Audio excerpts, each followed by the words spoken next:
Est-ce que tu es dans l'idée de te partir en affaires, mais tu ne sais pas trop comment t'y prendre? Est-ce que peut-être tu as demandé conseil à différentes personnes, mais là, tu as reçu une tonne d'informations et tu ne sais pas trop, en fait, quelle est la bonne pour toi parce que ton entreprise a son propre sujet, son propre cheminement à faire. Et là, tu as reçu plein d'informations et tu ne sais pas trop où te garrocher avec tout ça. Aujourd'hui, je te donne 5 points, 5 questions super importantes auxquelles tu vas devoir trouver des réponses pour t'aider à t'enligner sur ton objectif. Mon nom est Pamela Sauvé, je suis coach certifiée en neurosciences, auteure et chroniqueuse littéraire. La première chose, en fait, le premier astuce que je te donne aujourd'hui, c'est quelle est ta mission?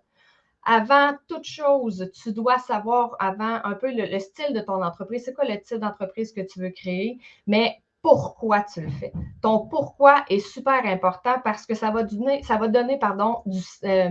du sens à ton projet. Ça va aussi guider tes actions et surtout, ça va t'aider à rester aligné sur ta mission, sur ton objectif.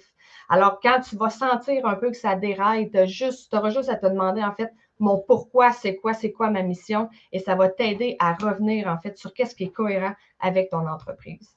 La deuxième astuce, c'est quelle est ta clientèle cible? C'est hyper important. Est-ce que tu t'adresses à des femmes? Est-ce que tu t'adresses à des hommes? Est-ce que tu t'adresses aux deux? Mais peut-être majoritairement un ou l'autre.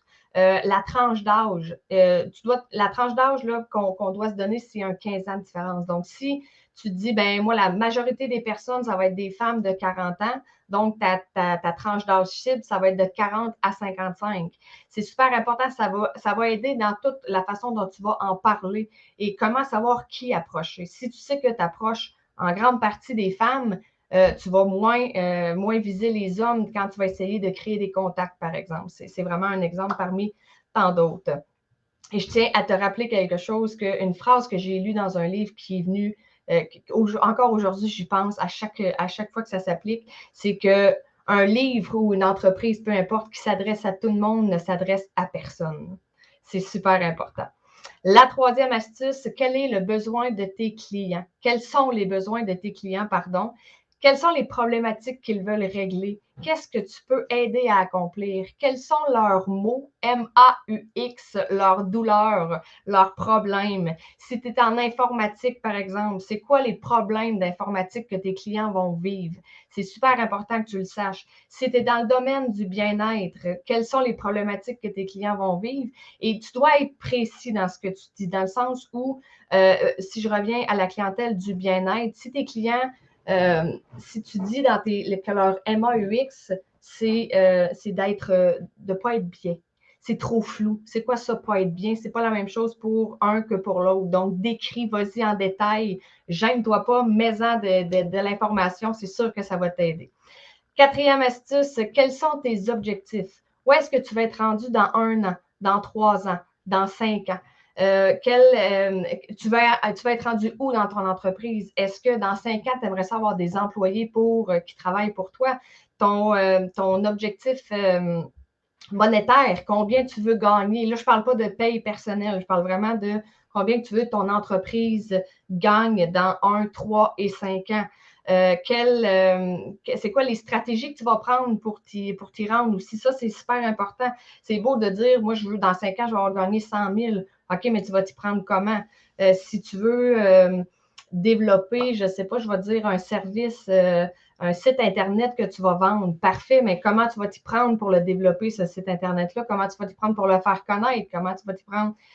Évidemment, si tu commences, il y a des détails qui vont te manquer, c'est correct. L'important, c'est de commencer l'exercice. En le commençant, c'est là que tu vas voir ce qui te manque. Si tu gardes tout ça dans ta tête, tu vas avoir l'impression que tout est flou. Et souvent même, on a comme l'impression qu'on n'a aucun détail alors qu'on a quand même un peu d'informations. Et en sachant plus qu'est-ce qui te manque, tu vas pouvoir aller chercher des astuces, de l'aide des personnes avec des informations précises. Le dernier point, comment est-ce que tu vas te démarquer? Quelle différence tu vas apporter? Comment ton entreprise va se démarquer dans le sens où, premièrement, j'ai déjà lu quelque part que les gens t'achètent toi avant ton service. Alors, puis ça, on le sait, hein, va dans un magasin, je ne sais pas si tu l'as déjà vécu, je te souhaite que non, mais en même temps, je te souhaite que oui.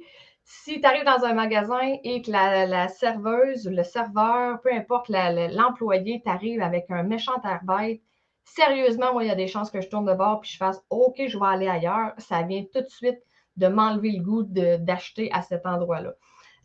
Donc, le client, pour le client que tu vas servir, c'est toi qui achètes avant, c'est ta personnalité, c'est tes valeurs, c'est ton service, c'est qu'est-ce que tu fais avant, pendant et après la vente.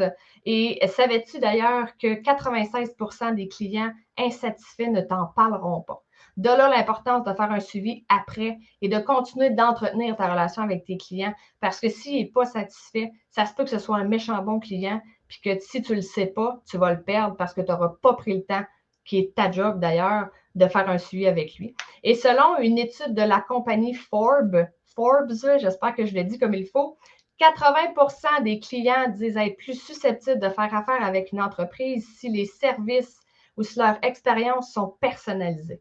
Alors, qu'est-ce que tu vas faire de différent? Qu'est-ce que tu vas offrir de différent à tes clients dans ta compagnie?